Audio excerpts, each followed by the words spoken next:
अस्सलाम वालेकुम। मेरा नाम डॉक्टर अब्दुल्ला इशफाक है, I am working as an house officer at Farooq hospital. तो हम केमिस्ट्री क्लास 9 पढ़ रहे थे, चैप्टर नंबर 3।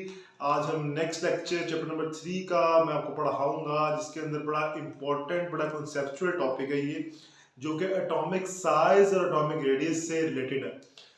ये चैप्टर बेसिकली कॉन्सेप्चुअल बहुत है, इसके अंदर से शॉर्ट क्वेश्चन बोर्ड में पूछे जाते हैं, लेकिन अगर हम सारे शॉर्ट क्वेश्चन अटेम्प्ट करेंगे और एंड पे अगर पेयरिंग स्कीम चेंज हो गई और लॉन्ग क्वेश्चन भी इसमें से अगर आना हुआ तो आप लॉन्ग भी तैयार कर सकते हैं।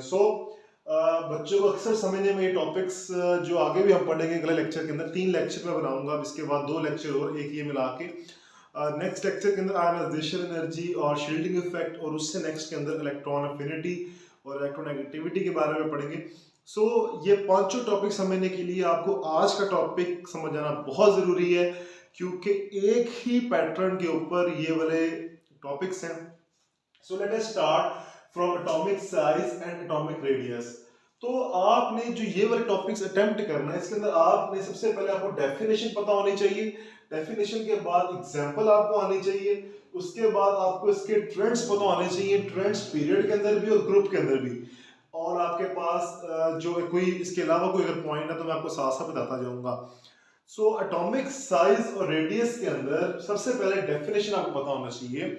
अब एटम का साइज क्योंकि बहुत छोटा होता है, क्योंकि उसकी वेल डिफाइंड बाउंड्रीज नहीं होती, एटम का साइज मेजर करना बहुत मुश्किल है।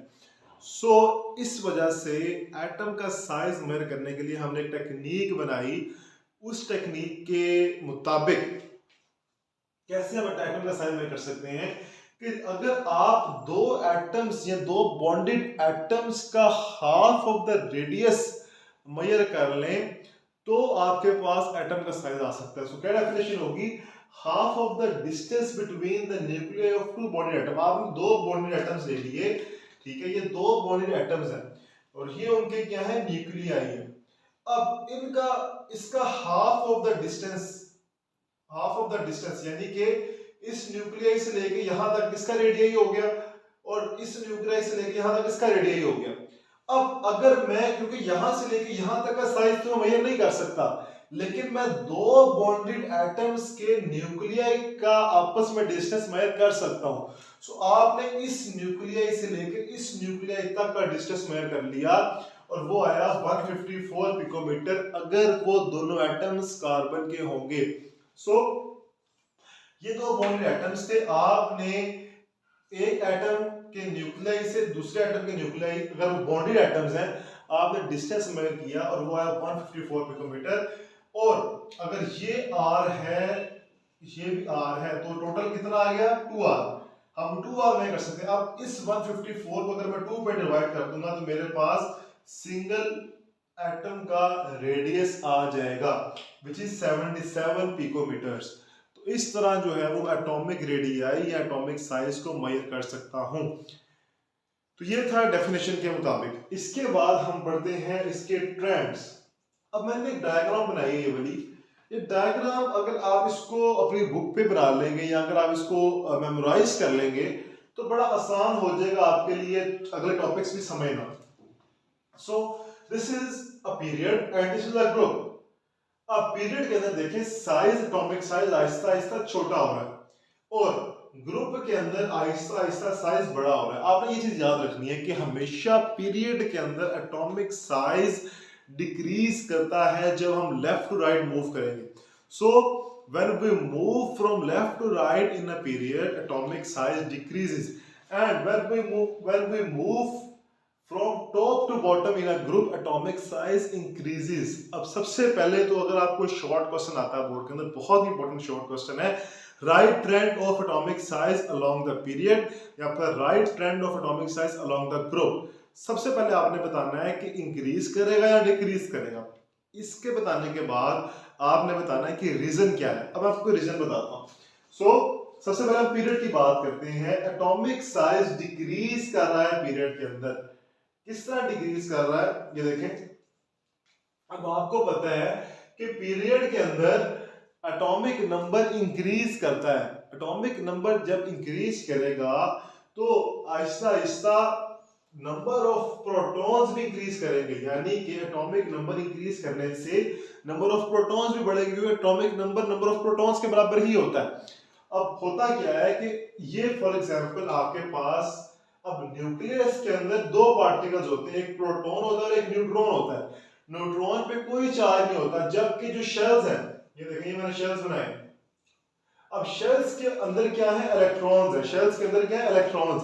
तो फोर्स ऑफ अट्रैक्शन, अब न्यूक्लियस पे एज अ होल क्या चार्ज आ गया, पॉजिटिव, और शेल पे एज अ होल क्या चार्ज आता है, negative. So there is a force of attraction present between the nucleus and the electrons of the shells. So अब इन न्यूक्लियस और ये जो प्रोटॉन है, अब बेसिकली जो चार्ज है वो न्यूक्लियस पे नहीं है, वो चार्ज बेसिकली प्रोटॉन का चार्ज जो न्यूक्लियस पे आया होता है, और वो चार्ज क्या है, पॉजिटिव, और नेगेटिव चार्ज किस पे होता है, शेल्स के ऊपर। So there is a force of attraction present between the electrons and the protons, या शेल्स एंड द न्यूक्लियस। अब ये फोर्स ऑफ अट्रैक्शन, अब देखें फॉर एग्जांपल यहाँ पे एक प्रोटॉन है, वो दो इलेक्ट्रॉन्स को अपनी तरफ अट्रैक्ट कर रहा है। इसका मतलब क्या है कि प्रोटॉन एक है, इलेक्ट्रॉन दो है। इसका मतलब क्या है कि इलेक्ट्रॉन की दो इलेक्ट्रॉन्स है, नेगेटिव चार्ज ज्यादा है, पॉजिटिव चार्ज कम है। तो अंदर न्यूक्लियस की पावर कम है इलेक्ट्रॉन्स को अपनी तरफ खींचने की। लेकिन जैसे ही हम नेक्स्ट तरफ मूव किए तो प्रोटॉन एक की बजाय दो हो गए। अब जब प्रोटॉन का नंबर बढ़ेगा, इसका मतलब क्या है कि न्यूक्लियस स्ट्रॉन्ग हो रहा है, न्यूक्लियस की पॉजिटिविटी बढ़ रही है, न्यूक्लियस को इलेक्ट्रॉन्स को अपनी तरफ पुल करने की पावर ज्यादा हो रही है, फोर्स ऑफ अट्रैक्शन इंक्रीज कर रही है। तो आहिस्ता आहिस्ता शेल्स न्यूक्लियस के करीब आएंगे, क्योंकि न्यूक्लियस ज्यादा जोर से, ज्यादा फोर्स ऑफ अट्रैक्शन से शेल्स को अपनी तरफ अट्रैक्ट कर रहा है। तो आहिस्ता आहिस्ता शेल्स करीब आएंगे न्यूक्लियस के, एटम का साइज डिक्रीज होगा।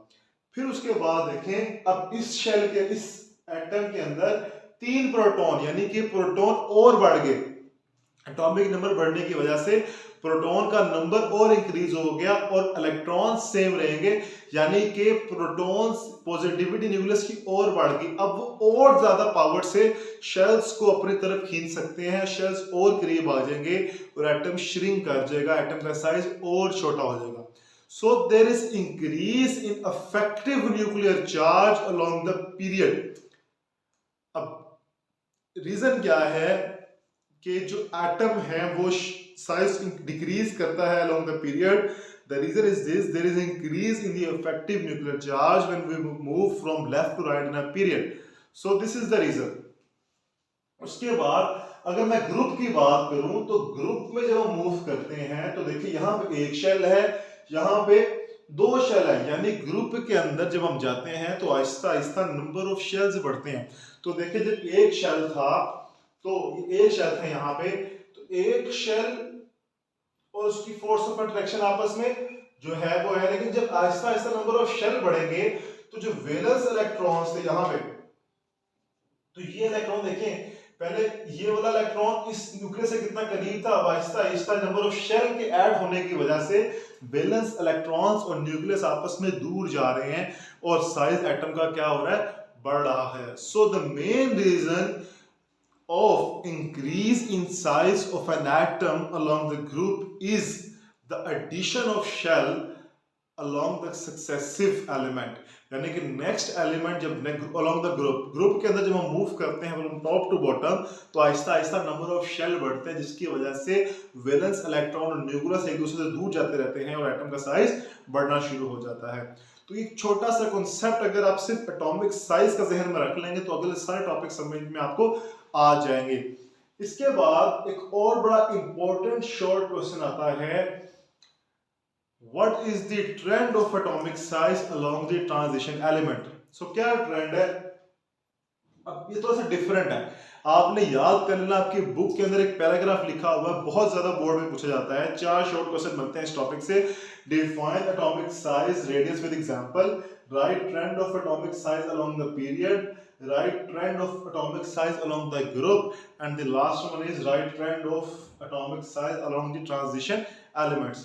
So atomic size, जब transition elements की हम बात करते हैं, period की बात करते हैं जिसके अंदर transition elements आते हैं, तो सबसे पहले जो atomic size है वो कम होता है, एटम कॉन्ट्रैक्ट करते हैं और जैसे ही फोर्थ पीरियड तक हम पहुंचते हैं उसके बाद एटम इंक्रीज करना शुरू हो जाता है। तो इसके अंदर वेरिएशन है, ये एक्सेप्शन है। तो पहले साइज छोटा होगा, फोर्थ पीरियड के बाद साइज क्या होना शुरू हो जाता है, इंक्रीज करना शुरू हो जाता है। So there is increase in it when we move from left to right in a fourth period.